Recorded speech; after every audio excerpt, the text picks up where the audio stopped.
So it's been a really, really great time with her already. And just a huge honor for me personally. I was telling Keri backstage that she is one of my inspirations. Pretty much one of the greatest female athletes of all time. Incredible. And I was telling her that she personally motivates me because, as a female, and especially a young girl growing up, there were not many opportunities to see female athletes on TV. And so it has been so cool over the years to get to watch her on TV, on the big screen, on some of the biggest stages in the world, competing in the Olympics, you guys. And just the inspiration that she's provided to myself, and I know to many of you guys. Isn't that so incredible? Again, let's give it up for Keri.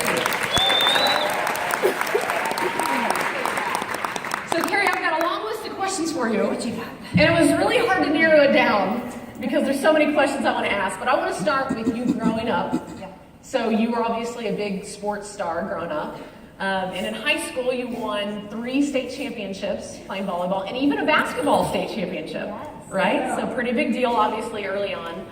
When did you realize that you might have what it takes to be a professional athlete? And how did you start pursuing that at a young age? So first of all, I was born to this environment where we were all sports all the time. My father played pro baseball and semi-pro basketball, AAA for the AIDS organization. My mother had not a scholarship, but she played volleyball and soccer at Santa Clara University.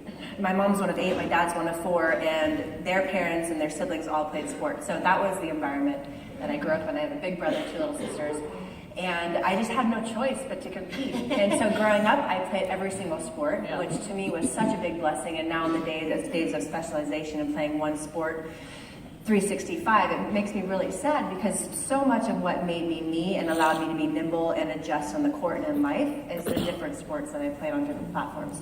And so I played baseball growing up with the boys. I played soccer, and just my brother and I are 11 months apart. So I thought I was a boy for most of my life, and I'm still waiting to become, to feel like a woman. But so he just beat me up all the time, and it was just so fun, and I was just so loved and encouraged. You know what I mean? Tough love is my favorite kind of love. So anyhow, I played everything growing up, and then when I was 10, I found volleyball, and that, I was so shy as a kid. I was a virtual mute. My parents and my brother always spoke for me. I was just content with just being there, and when I found volleyball, I really found my voice. And it was this dance that was so different than basketball and soccer and baseball, and it was something I could really own on my own.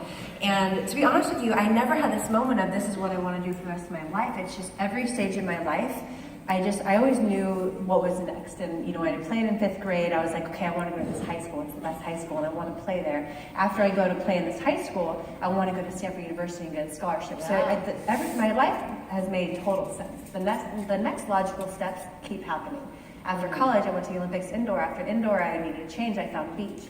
And so I think I knew I loved sports right away, but the true love affair is just ongoing, and now it's so deep and so rich, and I don't want to stop. Yeah. And I've been to 5 Olympics, and I feel really greedy, but I want to go for one more because I won a bronze in the last one. And that bronze, it just pisses me off every day. And I'm so proud of it because, as an athlete, as a trainer, when you're giving your heart to everything, you're going to have bad days. And as long as you keep showing up mentally, and spiritually, the physical stuff will eventually take care of itself. But the road to Tokyo the next 3 years, I'm really looking forward to because I just want to be the best I've ever been, fueled by that bronze and those other golds. Woo! But there's better in me. I want to do about this. Well, you said that you don't even mention the word silver or bronze in your daily life. Your kid asks you, "Hey, what color is this, Mom?" And you're like, "I won't say that color." This is how ridiculous I am. I cannot sign with a silver Sharpie. Literally, if a fan comes up and says, "Can you sign this picture?" I'm like, "Do you have anything else but silver?" They said, "No." I'm like, "Bye. I'm sorry, I can't do it. I only wear gold. This is platinum. I can't buy a silver car." My daughter, who's 4.5, says, "Mommy, don't you love silver because it's Christmas and silver and gold?" I'm like, "No, honey, I don't." And she started crying. She's like, "What?" I'm like, "No, I do. For you, I do. But no, I don't." But no, I don't. I really don't. That's how neurotic I am. But I really believe in life. If you surround yourself by what you want, and if you feed yourself that constantly, I don't want to settle. And for me, silver is settling. If winning bronze was really enlightening to me. Because it's like there's beauty in that, and in the struggle, and you know, being knocked down into your knees and punched in your face and having to get up and fight again. Like that's what that experience taught me, and that the love of the game and the love of the fight trumps the hatred of losing. Wow. You know, and that's the richness of it. But no, I want gold. I aspire to be gold in everything that I do. And even when I retire from competing, I know I'll keep chasing my gold medals in different ways. Yeah. You know? That's awesome. That's awesome. Well, you talked about playing indoors and at Stanford you did. She was 4-time All-American, like all 4 years that you played there, which is a very rare thing to do that. Yeah. And then you played indoors in your first Olympics. I did. But then you transitioned outside. Take it outside. Really one of our smart CG girl. slogans. Yeah. And you started playing on the beach. So tell us what that change was like and how you had to change in your training and even like mentally going from a 6-person team to a 2-person team. What did that all look like? Yeah, well, first of all, so I started playing indoor when I was 10, and my first Olympics I was 22 in the Sydney Olympics in 2000. And I loved my indoor experience, but at some point you want to be autonomous. So you don't want to be part of a herd. You want to be the leader, and that's what beach volleyball affords you.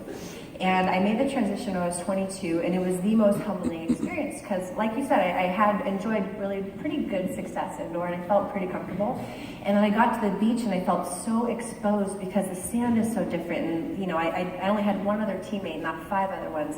And mentally, to take up that space and have the confidence to be comfortable in my own skin, literally in a bikini, and then literally just like having my full game on display all the time. You can't hide behind anyone. It was a really tough mental transition because every little thing I blew up to be a big deal, being like, oh, I'm so embarrassed, I shouldn't do that, I should know better.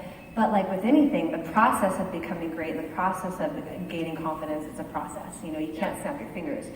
And so it was the best decision that I've ever made aside from choosing the man that I married because he's afforded me so much. But it's changed my life, you know, the autonomy that I've gotten and this because of the discomfort that I've fought through in the transition and in the subsequent years has been just so rewarding. And I love that you guys are an outdoor company because it's just, you know, I believe in God, I believe in the elements make me stronger. I was telling you guys, like the hotter it is, the more I'm like, I'm gonna kick your ass, I'm tougher. The colder it is, I got you, I can do anything, you know? And so I think being outside, it's just, I'm more connected to myself, and it just kind of taps into those superpowers. That's awesome. I love that. So you go on to the Olympics.